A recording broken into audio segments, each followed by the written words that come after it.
الحقني انا سخنت، والسخونيه تساوي تسريب. طبعا ده كلام مش طبيعي.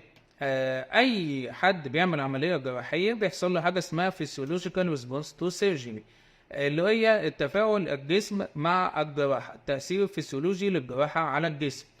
بيبدا الشخص دون يحصل له شويه حاجات نتيجه للجرح اللي اتعمل، ففي رد فعل من الجسم، في جرح لازم الجسم يرد عليه.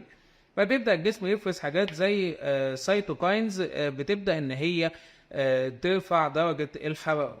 فطبيعي ان حضرتك بعد عمليه هتلاقي درجه حرارتك 38 ونص، هتلاقي حراره بالشكل ده، وده شيء طبيعي. وانصحك ان انت ما تشغلش بالك بيها ولا تقيس الحراره من اصله، لان المشاكل والمضاعفات زي التسريب اولا نادرا ما بتحصل بعد عمليه مباشره، في الاغلب بتحصل في الاسبوع الثالث والرابع والخامس.